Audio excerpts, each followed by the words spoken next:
Making my coffee. So we're in the last 10 days. Supposed to pray more in the last 10 days. People will sleep in the masjid in the last 10 days.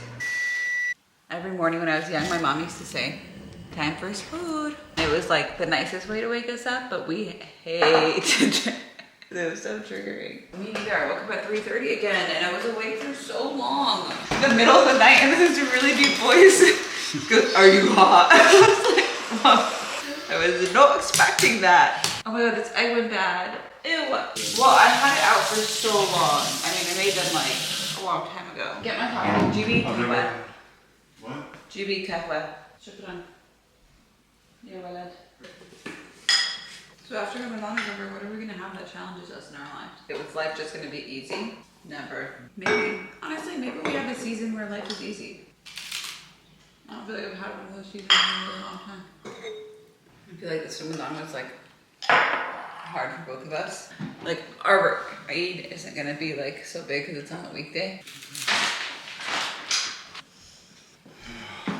Started? I guess so.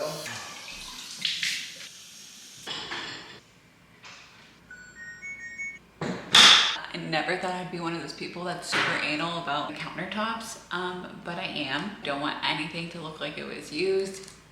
And this is why I don't like having new nice things, because they take too much unnecessary time and energy. And it's not like it's giving back to me, you know what I mean? I clean my stove, it's sparkling clean. What does it do for me?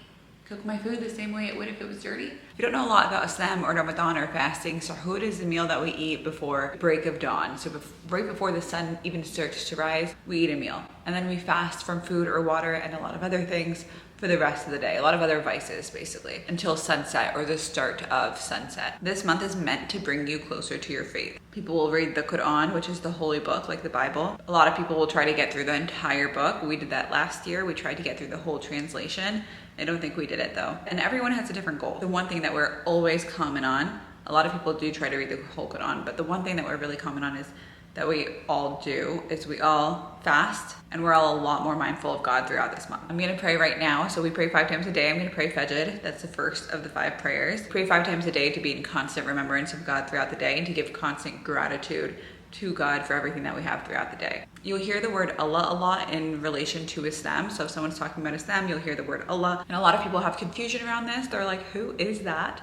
And what is that? It's just God for us, right? Christian Arabs who speak the Arabic language can also use Allah to describe God, right? It's just a different language. And Islam, the religion of Muslim, is based in Arabic. That's the language of it. It's an Arabic holy book. It's nothing crazy, and it's not a different God than the monotheistic God that we all know in most Abrahamic, in all the Abrahamic faiths. Right now, I'm putting on salah clothes, and this is to like bring me in my purest, most modest form to God while I pray. And then this is my salah rug, my prayer rug, my prayer mat.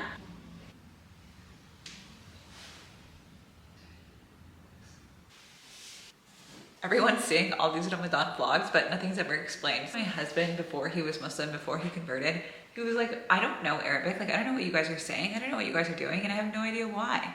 No one tells you. People just do it. For praying, we say a combination of prayers from the Quran, from our holy book, and what we call like du'at or supplications to prayer. The most read surah or prayer from the holy book that we read is Surah al-Fatiha, and that is basically asking God to guide you on the straight path and to be those of like the good and not those of the bad. So you're just like repeating that a lot in every prayer.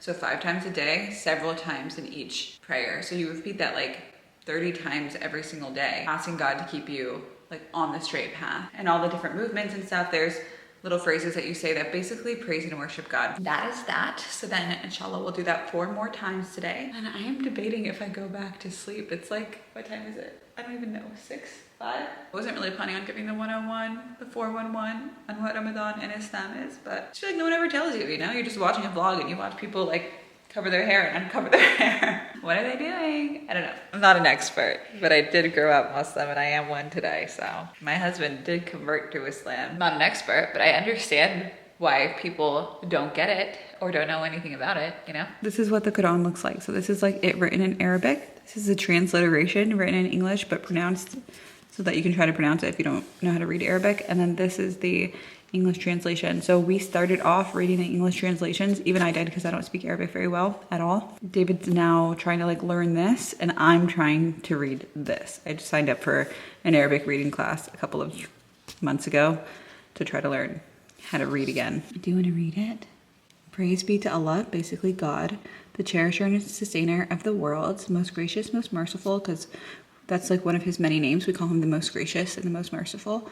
Master of the day of judgment. You alone we worship and you alone we ask for help. Show us the straight way, right? Like guide us on the straight path. You alone we worship, you alone we ask for help. So we're restating that, you know, we believe in monotheism, that there is one God and only one God. We are only praying and talking to that person and we're asking for guidance. Show us the straight way, right? Make me of those of the believers. I'm the last person to be qualified to give you an explanation of the Quran, but that's not true, right? It's not true. It's just a simplified explanation from my perspective versus a in-depth explanation from a scholar. That's all. And to be fair and in full transparency, I have not been very good about my goal to like read 5 minutes of Arabic every day because I just haven't been. And when we were living with my in-laws, my consistency was not really there because I was getting ready to move. I was like going back and forth to my mom's house. I was just like never in one space. My routine was different every day. And then now being here, I just never got into it. We've only been here for like a week and a half, so I should give myself a little bit of grace. But the last few days I've been much better. Which also is a reminder that it's never too late. Like there's only 10 days left of Ramadan, but just because I wasn't perfect the first week and a half doesn't mean that I can't use the last 2.5 weeks to be better. I almost was like, I'm totally writing off this Ramadan as one where I'm gonna hit any of my goals. And then I was like, well, I don't have to hit them, but I can work towards them. That's difficult. It is. It's very hard. And I am struggling, but it's okay because practice makes better, right? Not perfect, but better than yesterday maybe. If I didn't practice, I would be much worse. So take what I can get as long as I did it. I do find that like if I do something first thing in the morning, then I'm much better throughout the day. The way I start my day has a massive effect on how the rest of the day goes. If I start my day with my phone in hand scrolling, there's no telling when I'll stop. Like my phone will be next to me the entire day. If I start my day working, it will be so productive throughout the day. If I start my day reading, then like it'll be so much easier for me to focus in on the tasks I might not want to do or that don't come naturally to me. First 5 minutes of my day makes the biggest difference of the world.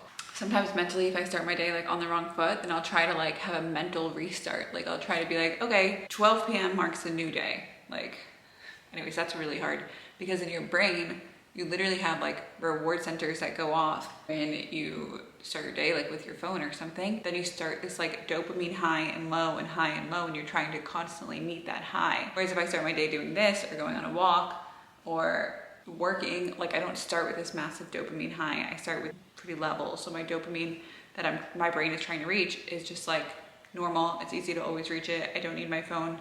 I don't need to scroll to constantly try to meet this like high dopamine thing.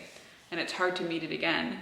So you just like do the bad things for longer in hopes to meet that really high that you had first thing in the morning. So if you need a little bit of motivation, just start your day a little bit better. Just worry about like the first 5 minutes of your day. Anyways, I think I'm gonna go lie down. Even though I don't want to, because now I started my day productively. But I feel like if I don't lie down right now, I won't get the chance again.